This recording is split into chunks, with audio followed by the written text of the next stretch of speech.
नमस्कार। किस्सा गोई के YouTube चैनल में आपका स्वागत है।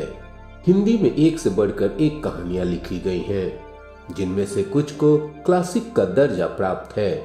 ऐसी ही क्लासिक कहानियों की सीरीज में हम आज लेकर आए हैं रविंद्रनाथ टैगोर की प्रसिद्ध कहानी काबुली वाला। मेरी 5 वर्ष की छोटी लड़की मिनी से पल भर भी बात किए बिना नहीं रहा जाता। दुनिया में आने के बाद भाषा सीखने में उसने सिर्फ 1 ही वर्ष लगाया होगा। उसके बाद से जितनी देर तक सो नहीं पाती है, उस समय का एक पल भी वह चुप्पी में नहीं खोती। उसकी माता बहुधा डांट फटकार कर उसकी चलती हुई जबान बंद कर देती हैं, किंतु मुझसे ऐसा नहीं होता। मिनी का मौन मुझे ऐसा अस्वाभाविक सा प्रतीत होता है कि मुझसे वह अधिक देर तक सहा नहीं जाता, और यही कारण है कि मेरे साथ उसके भावों का आदान प्रदान कुछ अधिक उत्साह के साथ होता रहता है। सवेरे मैंने अपने उपन्यास के 17वें अध्याय में हाथ लगाया ही था कि इतने में मिनी ने आकर कहना आरंभ कर दिया, बाबूजी, रामदयाल दरबान कल काक को कौवा कहता था। वह कुछ जानता ही नहीं है ना बाबूजी। विश्व की भाषाओं की विभिन्नता के विषय में मेरे कुछ बताने से पहले ही उसने दूसरा प्रसंग छेड़ दिया। बाबूजी, भोला कहता था आकाश मुंह से पानी फेंकता है, इसी से वर्षा होती है। अच्छा बाबूजी, भोला झूठ कहता है ना, खाली बकबक किया करता है, दिन रात बकता रहता है। इस विषय में मेरी राय की तनिक भी राह न देख करके चट से धीमे स्वर में एक जटिल प्रश्न कर बैठती, बाबूजी, माँ तुम्हारी कौन लगती है? मन ही मन मैंने कहा साली, और फिर बोला, मिनी तू जा भोला के साथ खेल, मुझे अभी काम करना है। अच्छा। तब उसने मेरी मेज के पाशरों में पैरों के पास बैठकर अपने दोनों घुटने और हाथों को हिला हिलाकर बड़ी शीघ्रता से मुंह चलाकर अटकन बटकन दही चटाके कहना प्रारंभ कर दिया। जबकि मेरे उपन्यास के अध्याय में प्रताप सिंह उस समय कंचनमाला को लेकर रात्रि के प्रगाढ़ अंधकार में बंदीगृह के ऊंचे झरोखे से नीचे कलकल करती हुई सरिता में कूद रहे थे। मेरा घर सड़क के किनारे पर था। सहसा मिनी अपने अटकन बटकन को छोड़कर कमरे की खिड़की के पास दौड़ गई और जोर जोर से चिल्लाने लगी, काबुली वाला, ओ काबुली वाला। मैले कुचैले ढीले कपड़े पहने, सिर पर कुल्ला रखे, उस पर साफा बांधे, कंधे पर सूखे फलों की मैली झोली लटकाए, हाथ में चमन के अंगूरों की कुछ पिटारियां लिए एक लंबा तगड़ा काबुली मंद चाल से सड़क पर जा रहा था। उसे देखकर मेरी छोटी बेटी के हृदय में कैसे भाव उदय हुए यह बताना असंभव है।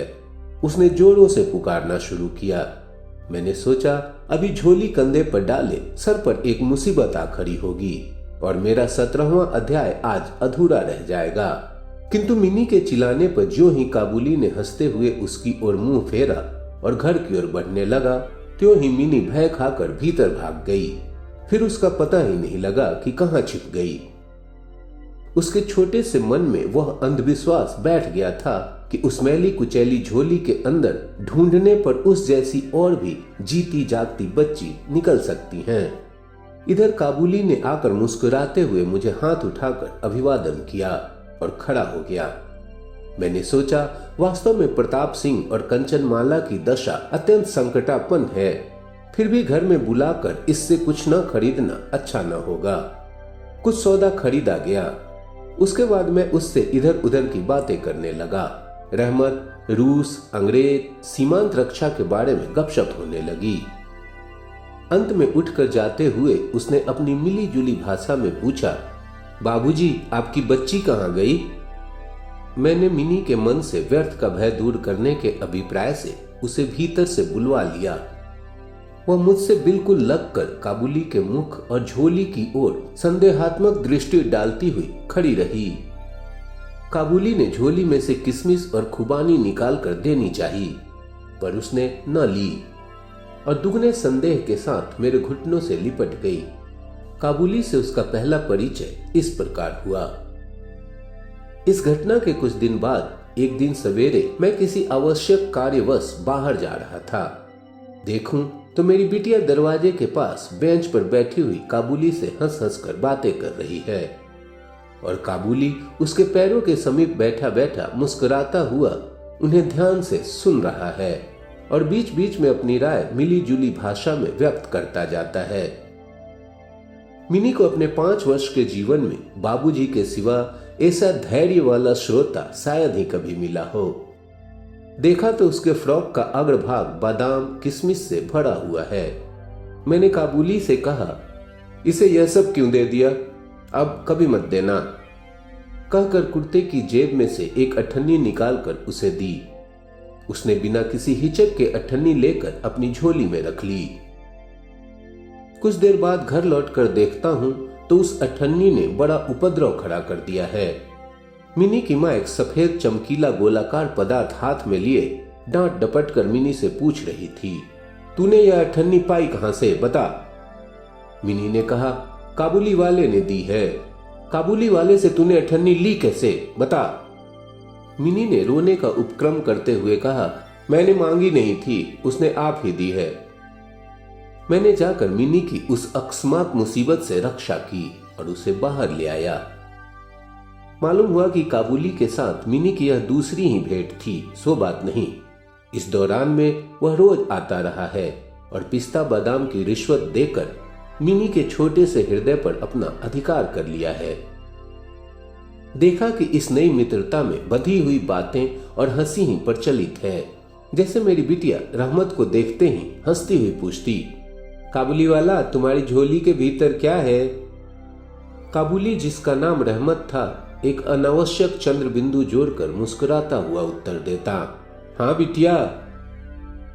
उसके परिहास का रहस्य क्या है यह तो नहीं कहा जा सकता, फिर भी इन नए मित्रों को इससे तनिक विशेष खेल सा प्रतीत होता है। और जाड़े के प्रभात में एक सयाने और एक बच्ची की सरल हंसी सुनकर मुझे भी बड़ा अच्छा लगता। उन दोनों मित्रों में और भी एक आध बात प्रचलित थी। रहमत मिनी से कहता, तुम ससुराल कभी नहीं जाना, अच्छा। हमारे देश की लड़कियां जन्म से ही ससुराल शब्द से परिचित रहती हैं, किंतु हम लोग तनिक कुछ नई रोशनी के होने के कारण तनिक सी बच्ची को ससुराल के विषय में विशेष ज्ञानी नहीं बना सके थे। अतः रहमत का अनुरोध वह स्पष्ट रूप से नहीं समझ पाती थी। इस पर भी किसी बात का उत्तर दिए बिना चुप रहना उसके स्वभाव के बिल्कुल ही विरुद्ध था। उल्टे वह रहमत से ही पूछती, तुम ससुराल जाओगे। रहमत काल्पनिक ससुर के लिए अपना जबरदस्त घूंसा तान कर कहता, हम ससुर को मारेगा। सुनकर मिनी ससुर नामक किसी अनजाने जीव की दुरावस्था की कल्पना करके खूब हंसती। देखते देखते जाड़े की सुहावनी ऋतु आ गई। पूर्व युग में इसी समय राजा लोग दिग्विजय के लिए कूच करते थे। मैं कलकत्ता छोड़कर कभी नहीं गया, शायद इसलिए मेरा मन ब्रह्मांड में घूमा करता है, यानी मैं अपने घर में ही चिर प्रवासी हूं। बाहरी ब्रह्मांड के लिए मेरा मन सर्वदा आतुर रहता है। किसी विदेश का नाम आगे आते ही मेरा मन वहीं की उड़ान लगाने लगता है। इसी प्रकार किसी विदेशी को देखते ही तत्काल मेरा मन सरिता पर्वत बिहर वन के बीच में एक कुटीर का दृश्य देखने लगता है और एक उल्लासपूर्ण स्वतंत्र जीवन यात्रा की बात कल्पना में जाग उठती है। इधर देखा तो मैं ऐसी प्रकृति का प्राणी हूं जिसका अपना घर छोड़कर बाहर निकलने में सिर कटता है। यही कारण है कि सवेरे के समय अपने छोटे से कमरे में मेज के सामने बैठकर उस काबुली से गपशप लड़ाकर बहुत कुछ भ्रमण का काम निकाल लिया करता हूँ। मेरे सामने काबुल का पूरा चित्र खिंच जाता। दोनों ओर उभड़ खाबड़ लाल लाल ऊंचे दुर्गम पर्वत है और रेगिस्तानी मार्ग। उन पर लदे हुए ऊंटों की कतार जा रही है। ऊंचे ऊंचे साफे बांधे सौदागर और यात्री कुछ ऊंट की सवारी पर है तो कुछ पैदल ही जा रहे हैं। किन्हीं के हाथों में बर्छा है तो कोई बाबा आदम के जमाने की पुरानी बंदूक थामे हुए है। बादलों की भयानक गर्जन के स्वर में काबुली लोग अपनी मिली जुली भाषा में अपने देश की बातें कर रहे हैं। मिनी की मां बड़ी वहमी तबीयत की है। राह में किसी प्रकार का शोरगुल हुआ नहीं कि उसने समझ लिया कि संसार भर के सारे मस्त शराबी हमारे ही घर की ओर दौड़े आ रहे हैं।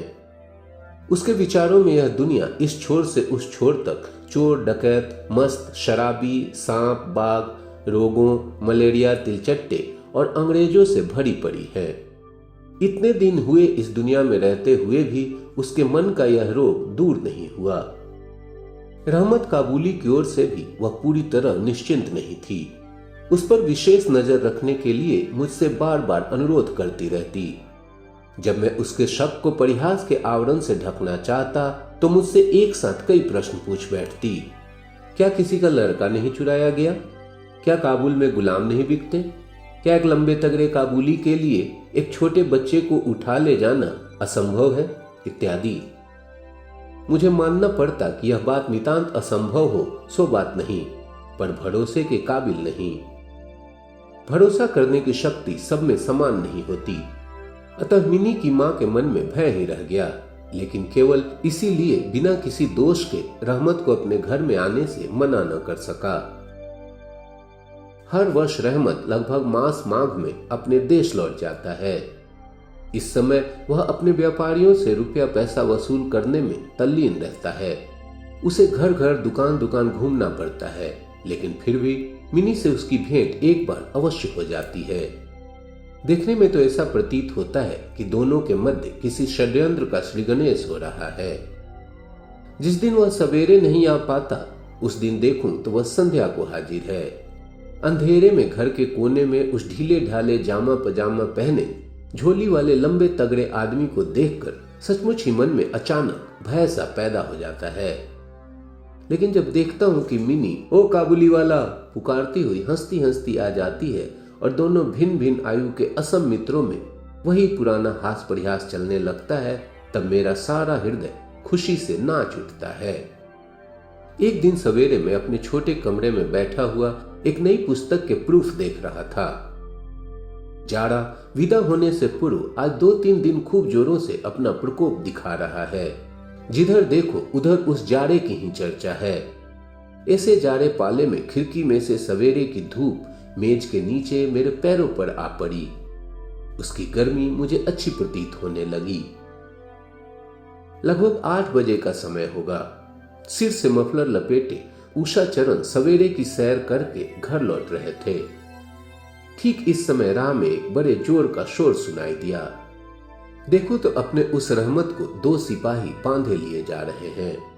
उनके पीछे बहुत से तमाशाही बच्चों का झुंड चला आ रहा है। रहमत के ढीले ढाले कुर्ते पर खून के दाग हैं और एक सिपाही के हाथ में खून से लथपथ छुरा। मैंने द्वार से बाहर निकलकर सिपाही को रोक लिया।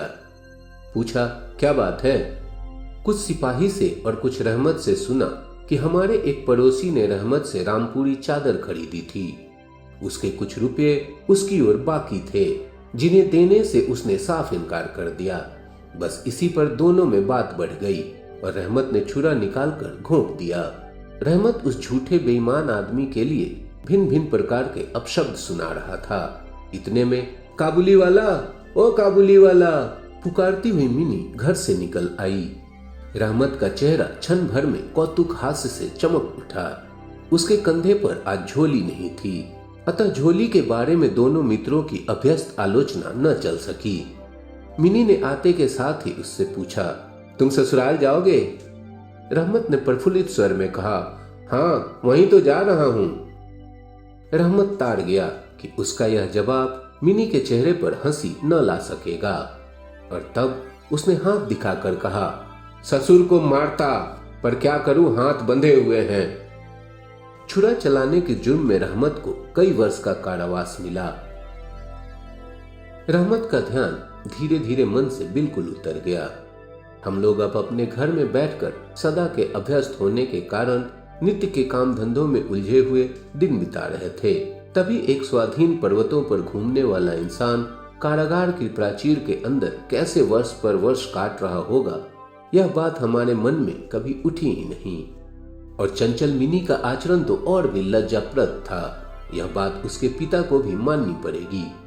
उसने सहज ही अपने पुराने मित्र को भूलकर पहले तो नबी सईस के साथ मित्रता जोड़ी, फिर क्रमशः जैसे जैसे उसकी वयोवृद्धि होने लगी वैसे वैसे सखा के बदले एक के बाद एक उसकी सखियां जुटने लगी। और तो क्या, अब वह अपने बाबूजी के लिखने के कमरे में भी दिखाई नहीं देती। मेरा तो एक तरह से उसके साथ नाता ही टूट गया है। कितने ही वर्ष बीत गए, वर्षों बाद आज फिर एक शरद ऋतु आई है। मिनी की सगाई की बात पक्की हो गई। पूजा की छुट्टियों में उसका विवाह हो जाएगा।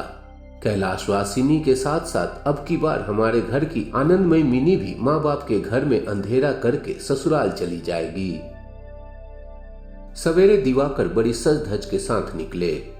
वर्षों के बाद शरद ऋतु की यह नई धवल धूप सोने में सुहागे का काम दे रही है।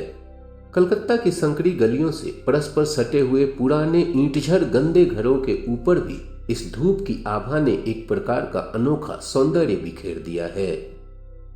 हमारे घर पर दिवाकर के आगमन से पूर्व ही शहनाई बज रही है। मुझे ऐसा प्रतीत हो रहा है कि जैसे यह मेरे हृदय की धड़कनों में से रो रो कर बज रही हो। उसकी करुण भैरवी रागिनी मानो मेरी विच्छेद पीड़ा को जाड़े की धूप के साथ सारे ब्रह्मांड में फैला रही है। मेरी मिनी का आज विवाह है। सवेरे से घर बवंडर बना हुआ है। हर समय आने जाने वालों का तांता बंधा हुआ है। आंगन में बांसों का मंडप बनाया जा रहा है। हर एक कमरे और बरामदे में झाड़ फानुस लटकाए जा रहे हैं और उनकी टक टक की आवाज मेरे कमरे में आ रही है। चलो रे, जल्दी करो, इधर आओ की तो कोई गिनती ही नहीं है। मैं अपने लिखने पढ़ने के कमरे में बैठा हुआ हिसाब लिख रहा था। इतने में रहमत आया और अभिवादन करके खड़ा हो गया। पहले तो मैं उसे पहचान न सका। उसके पास न तो झोली थी और न पहले जैसे लंबे लंबे बाल और न चेहरे पर पहले जैसी दिव्य ज्योति ही थी। अंत में उसकी मुस्कान देखकर पहचान सका कि वह रहमत है। मैंने पूछा, क्यों रहमत, कब आए? उसने कहा, कल शाम को जेल से छूटा हूं। सुनते ही उसके शब्द मेरे कानों में खट से बज उठे। किसी खूनी को मैंने कभी आंखों से नहीं देखा था। उसे देखकर मेरा सारा मन एकाएक सिकुड़ सा गया। मेरी यही इच्छा होने लगी कि आज के इस शुभ दिन में वह इंसान यहां से टल जाए तो अच्छा हो। मैंने उससे कहा, आज हमारे घर में कुछ अनावश्यक काम है, सो आज मैं उसमें लगा हुआ हूं। आज तुम जाओ, फिर आना। मेरी बात सुनकर वह उसी क्षण जाने को तैयार हो गया, पर द्वार के पास आकर कुछ इधर उधर देखकर बोला, क्या बच्ची को तनिक देख नहीं सकता? शायद उसे यही विश्वास था कि मिनी अब तक वैसी ही बच्ची बनी है। उसने सोचा हो कि मिनी अब भी पहले की तरह काबुली वाला ओ काबुली वाला पुकारती हुई दौड़ी चली आएगी। उन दोनों के पहले की तरह हास परिहास में किसी प्रकार की रुकावट न होगी। यहां तक कि पहले की मित्रता की याद करके वह एक पेटी अंगूर और एक कागज के दोने में थोड़ी सी किशमिश और बादाम शायद अपने देश के किसी आदमी से मांग तांग कर लेता आया था। उसकी पहले की मैली कुचैली झोली आज उसके पास न थी। मैंने कहा, आज घर में बहुत काम है तो किसी से भेंट न हो सकेगी। मेरा उत्तर सुनकर वह कुछ उदास सा हो गया। उसी मुद्रा में उसने एक बार मेरे मुख की ओर स्थिर दृष्टि से देखा, फिर अभिवादन करके दरवाजे के बाहर निकल गया। मेरे हृदय में जाने कैसी एक वेदना सी उठी। मैं सोच ही रहा था कि उसे बुलाऊं, इतने में देखा तो वह स्वयं ही आ रहा है। वह पास आकर बोला, ये अंगूर और कुछ किशमिश बादाम बच्ची के लिए लाया था, उसको दे दीजिएगा। मैंने उसके हाथ से सामान लेकर पैसे देने चाहे, लेकिन उसने मेरे हाथ को थामते हुए कहा, आपकी बहुत मेहरबानी है बाबू साहब, हमेशा याद रहेगी, पिछा रहने दीजिए। तनिक रुक कर फिर बोला, बाबू साहब, आपके जैसी मेरी भी देश में एक बच्ची है। मैं उसकी याद कर कर आपकी बच्ची के लिए थोड़ी सी मेवा हाथ में ले आया करता हूं। मैं यहां सौदा बेचने नहीं आता। कहते हुए उसने ढीले ढाले कुर्ते के अंदर हाथ डालकर छाती के पास से एक मैला कुचैला मुड़ा हुआ कागज का टुकड़ा निकाला और बड़े जतन से उसकी चारों तह खोलकर दोनों हाथों से उसे फैलाकर मेरी मेज पर रख दिया। देखा कि कागज के उस टुकड़े पर एक नन्हे से हाथ के छोटे से पंजे की छाप है। फोटो नहीं, तेल चित्र नहीं, हाथ में थोड़ी सी कालिख लगाकर कागज के ऊपर उसी का निशान ले लिया गया है। अपनी बेटी के इस स्मृति पत्र को छाती से लगाकर रहमत हर वर्ष कलकत्ता की गली कूचों में सौदा बेचने के लिए आता है और तब वह कालिक चित्र मानो उसकी बच्ची के हाथ का कोमल स्पर्श उसके बिछड़े हुए विशाल वक्ष स्थल में अमृत उड़ेलता रहता है। देखकर मेरी आंखें भर आईं और फिर मैं इस बात को बिल्कुल ही भूल गया कि वह एक मामूली काबुली मेवा वाला है और मैं एक उच्च वंश का रईस हूं। तब मुझे ऐसा लगने लगा कि जो वह है वही मैं हूं। वह भी एक बाप है और मैं भी। उसकी पर्वतवासिनी छोटी बच्ची की निशानी मेरी हिमिनी की याद दिलाती है। मैंने तत्काल हिमिनी को बाहर बुलवाया। हालांकि इस पर अंदर घर में आपत्ति की गई, पर मैंने इस पर कुछ भी ध्यान नहीं दिया।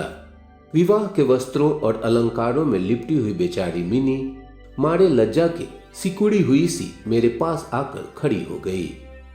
उस अवस्था में देखकर रहमत काबुल पहले तो सकपका गया।